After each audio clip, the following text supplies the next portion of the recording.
સાવગરનું Shane પડે નહીં એ મન મારું મુજાય છે સાવગરનું શેન પડે નહીં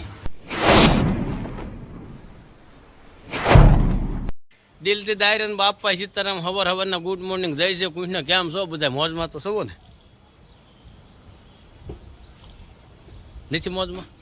કાંઈ વાંધો નહીં આપણે વિડીયા જોવો પૂરેપૂરા એટલે મોજમાં આવ્યું થાય છે અને જો અત્યારમાં વાગી જશે સવારના હાથ અને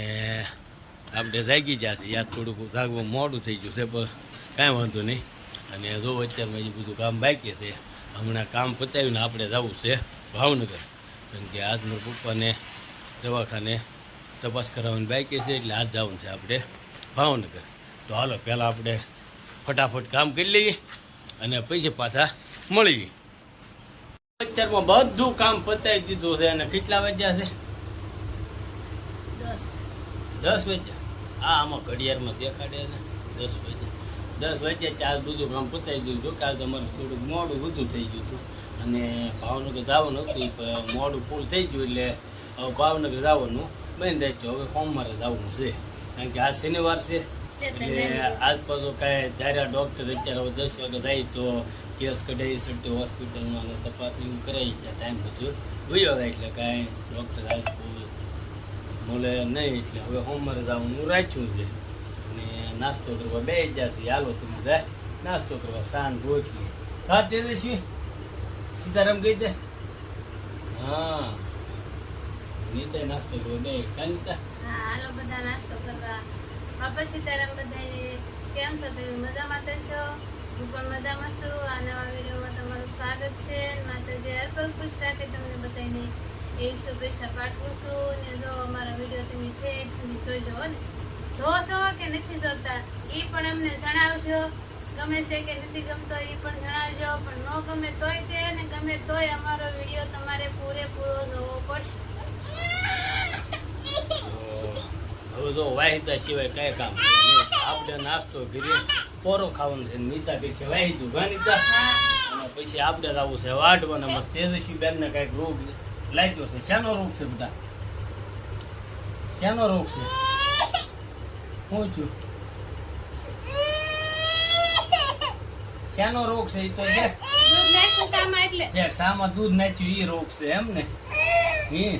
એટલે હાલો એ સા બદલાવી જાય હાલ અમારે તેજસ્વી બેન અમારે મારે 7 દીકરી છે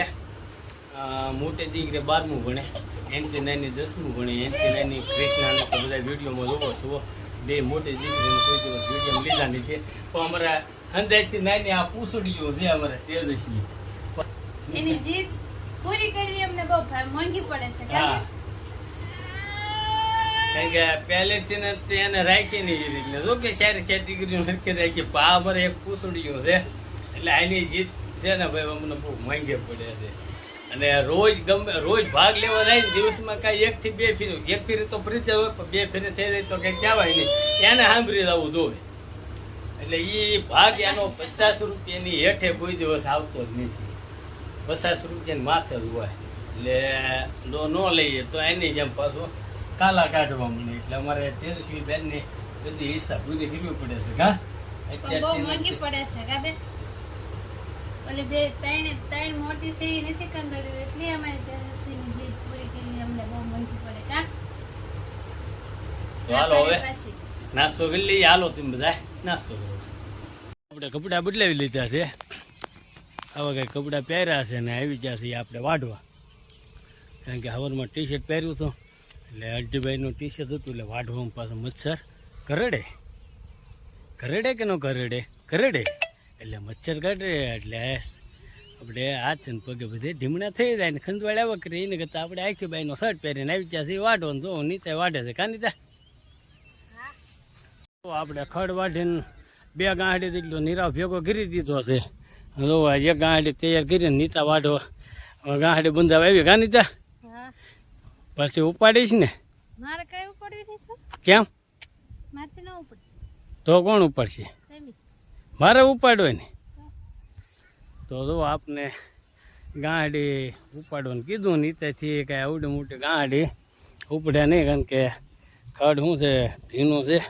અને લીલું છે એટલે ગાંડી બહુ મોટી થઈ ગયેલી છે. જો ભરી દીધું હેઠકનું પછી તે ઉપેલીશ ને હે હું હેઠકનું ભરી પછી તે ઉપેલીશ ને લે 60નું ક્યાં ભર્યું? હા પણ સામે વાળતી થી ત્યાં ભરી દીધું હેઠકનું હેઠું ઉપેલીશ ને. હા હું ઉપેલી કાંઈ વાંધો નહીં, હું ઉપાડી લઈશ. તો એક ગાંડી નથી થાવું ને પછી બીજે ભરવા આવું. કેમ થાય કેટલો વજન લાગે? વજન તો લાગે જ ને. હા હેઠકનું ભરી પછી હેઠું ઉપેલી લ્યો. હા હું ઉપર જો લઈને ભાગ્યા ગાંડી. કેટલું બધું ભરી દીધું ને હવે કે તું ઉપાડે, મારથી ઉપડે નહીં, ડોક દુખે. કા કેમ થાય? કેમ પાણી પીવું પડ્યું? તું ઉપાડીશ એટલે ભરી દીધી છે. હા એ તો મને ખબર જ હતી ને એટલે તું ઉપાડે તો દુખે જ ને ત્યાં મારે હાટું એટલે જ ન ઉપાડી. હવે તો આ એટલો છે ને, હા આ બીજી એટલી જ થવાની છે, આ તારે ઉપાડવાની છે. હા ત્યાં તો હું ઉપાડ લઈશ, આ એટલું બધું નથી હો. એટલે વાઢીને આવી જશે અને કેટલો વાઢ્યો હું તમને દેખાડું. તો કે 3 ગાંઠી વાટી બધાને ખબર જ છે. તો જો આ એટલું લીલું વાઢીને અહીંયા હુકવા નાખી દીધું, કારણ કે ભીનું હોય કે નહીં એટલે આ લસાઈ જાય અને ગરમ લૂ લાગે એટલે ગરમ થઈ જાય એટલે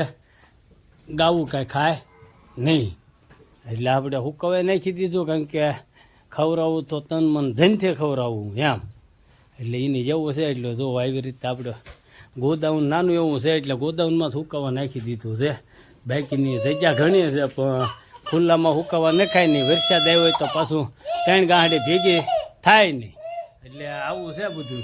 એટલે હુકાવા મૂકી દીધું છે અને નીતાય જોવો પોરો ખાવા બેસી ગઈ છે. કા કેમ રહ્યું? સારું રહ્યું.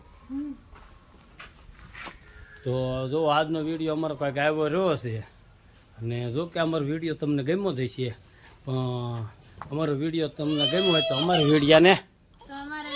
લાઈક કરો, શેર કરો, કોમેન્ટ કરો, સબસ્ક્રાઇબ કરો, બેલ આઇકન દબાવવાનું ભૂલતા નહીં. તો મળીશું આપણે નવા વિડીયોમાં. ત્યાં સુધી બધાને દિલથી બાપા સીતારામ.